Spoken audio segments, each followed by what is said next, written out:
New York Islanders, Tampa Bay Lightning. We've got your Game 5 summary coming up.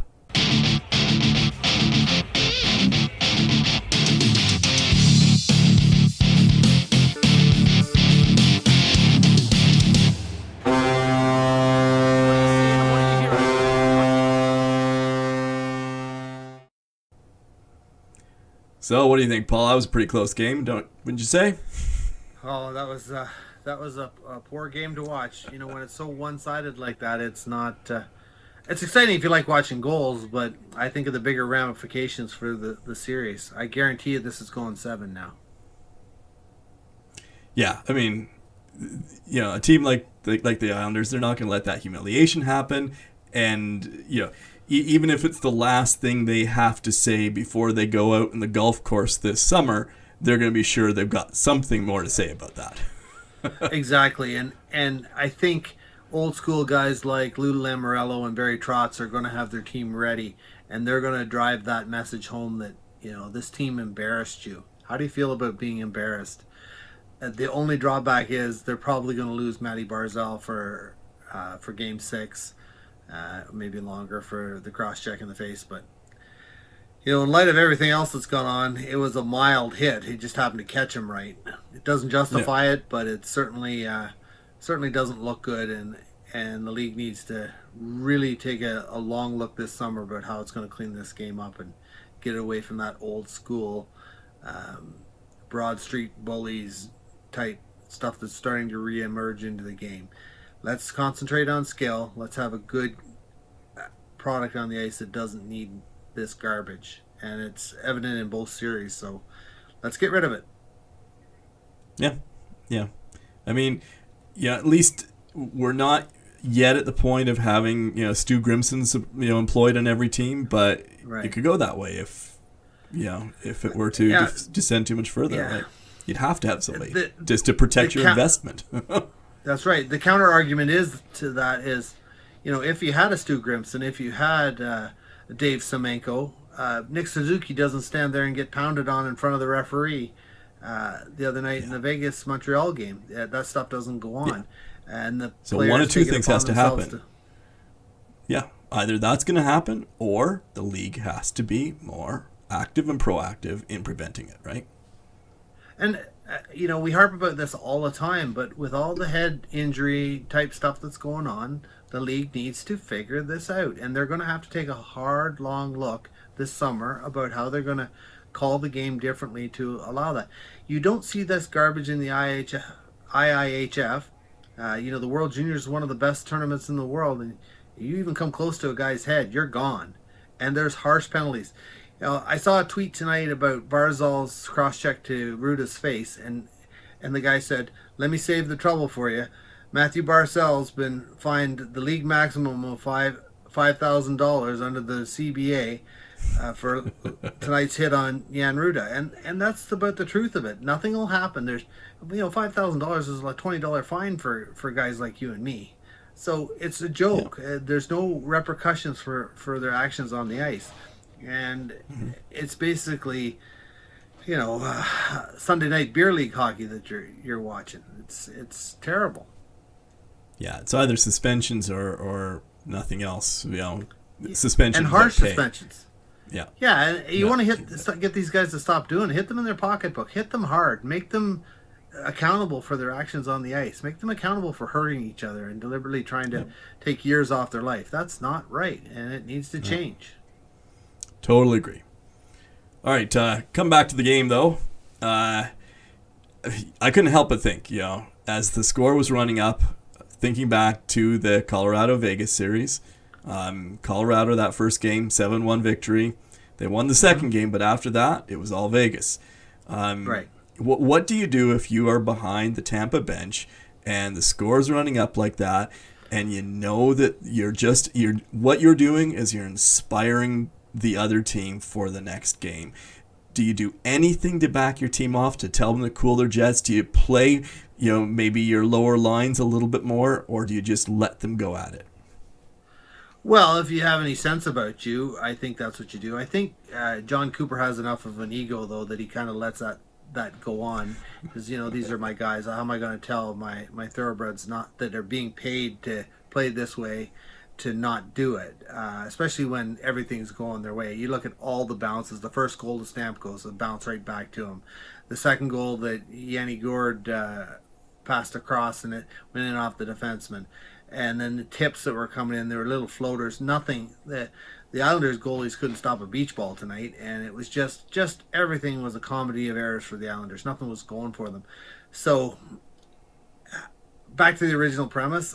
I think you have to tell him. I noticed that he was telling Pat Maroon not to get into it with Clutterbuck later in the game, but I still think you gotta tell your team to back off a bit, because mark my words, Islanders are going to remember this, and Trotzy and Lamoriello will have this team fired up for Game 6. This is going 7.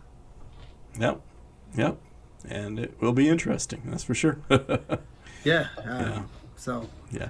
Now I wonder whether at the very least, if maybe the one piece of, apart from winning a game and winning convincingly, obviously it goes without saying that Tampa's probably going to be pretty happy with this result. But we're talking about some of the negatives in terms of the just how much they might have riled up the Islanders. But I wonder to what extent is the impact on some of the Tampa players who maybe haven't been performing so well, and then they have a great game. Does that kind of rescue their confidence, or not quite yet? Yeah, I think those players are what they are, and they're feeling pretty good about themselves after a situation like tonight. But I don't think it's going to do. I think a guy like Alex Killorn's going to come to life, not any more than he was already going to. He's a guy that's kind of made for the playoffs anyway. Maybe, maybe not. I'm not convinced that it'll make that big a deal. I think for a guy like Stamkos, who is paid to score goals and had been playing poorly in this series. Now, we had talked the other night about if there was something wrong with him and he didn't play that many minutes. But I got looking up his stats tonight, and he's pretty much a point a game in the playoffs now. So how do you say he's having a bad playoff? Well, he's not, clearly. Yeah. Just you expect so much out of those guys. Yeah. And I'd criticized, after the previous round, I had criticized the Lightning as being too dependent on Kucherov during the first two rounds, which they were. And I mentioned in an article on our website, we'll put a link in the description below. I mentioned in that article just the fact that it's a risk to have one player, especially somebody who's been out all year, and they come sort of, they arrive at the start of the playoffs, to have them disrupt your system, and suddenly they're your top scorer. Well, tonight maybe they kind of proved me wrong on that and went a different direction on that. Yeah.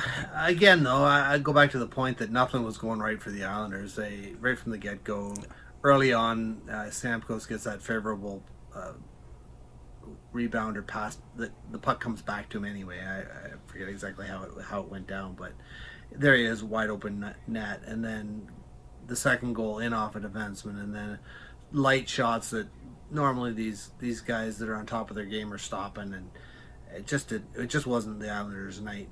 But I think the Lightning made a fundamental mistake in running up the score, and should maybe save some of those 8 goals for Game 6 and 7, because they're going to need them. I guarantee you the Islanders will shut them down Game 6 anyway. And if you get the Islanders off the floor, it could be tight. Game 7, it's going to be interesting. Then suddenly they've got momentum if they're going back to Tampa, having just won on Long Island. Yeah, for sure. Well, it's going to be interesting. How much about? Sorry, go ahead. No, please go ahead. I was just going to, you talk about momentum. Look at what happened in the Vegas Montreal series the other night. So in Game 3, Vegas carried the tempo the whole way, and then all of a sudden Montreal got that cheap goal, and that before you know it, they're back in it. And the momentum goes their way. They win in overtime. In Game 4, same idea. Montreal carried the play all game. And as I'm watching this, I'm thinking this is going to really help with my prediction of Montreal in 6. And And then in the third period, you see Vegas coming on, and they're coming on stronger, and they're playing heavy, and they're pressuring Montreal, and then Montreal's starting to get sloppy. And I'm sitting there watching, and I'm saying, "Oh, this isn't going to go well." And then before you know it, Braden McNabb sneaks in, the defense gets mobile again in Vegas, and in the net it is. And then Yep, absolutely. That overtime goal, Montreal got running around. A great play by Pacioretty. It goes cross ice. Kotkaniemi, who hasn't been good in these playoffs since the first round. I haven't thought. They were bound to bet they're going to play him, and he played that defensively awful. He and Sherratt got their signals messed up, and then he's laying on the ground instead of trying to make himself as big as possible to stop Roy with the huge rebound. Now it was a great play on his part, Roy's part anyway, but Kotkaniemi and Sherratt looked terrible in my opinion. Yeah, well, so I'm rambling about that game. I find that series a little more interesting because it's after a whitewash like tonight. It's nicer to talk about close games, I guess. Yeah, we'll see where that one goes. I guess we'll find out soon enough there. But 6, right? 6 Montreal and 6. We said Montreal and 6. That's what we've. That's what you heard. You heard it here first, folks. Nobody else, of course. And if it doesn't happen that way, you didn't hear a thing. That's right. We have the luxury of rewriting history with our that's remove right. the video that we'll says just take the wrong tape thing. down and we'll do it again. In fact, I think what we need to do, just as proof, is we need to post one video with every correct outcome that's possible, and then just take all the wrong ones down. That's right. I think that's great, and then it will be 100% all the time. In future videos, we could just refer back to see. This is proof we were right. Just look at the titles of our videos. We called every series 100% perfectly right. That's right. Absolutely, that would be awesome. To our viewers, please understand this is a joke. We will not do that. This is your hockey integrity channel. That's right. Well, I was already wrong on the Lady Bing, so. Jacob Slavin. I said, no chance, Jacob Slavin, and that's just a case of guys that have never played the game giving it to Jacob Slavin. That's terrible. What an awful pick that is. Sorry if you're a Hurricanes fan, but he did not deserve to be the Lady Bing winner. I'm sorry. All right, well, you heard that one here first too. All right, so we got a great great game coming up tomorrow with the Vegas Montreal, and looking forward to that one. We'll see you here again then for that. So thank you very much for everyone watching. We'll put a link to our website in the description below. Thank you very much for watching. Good night. Take care, guys.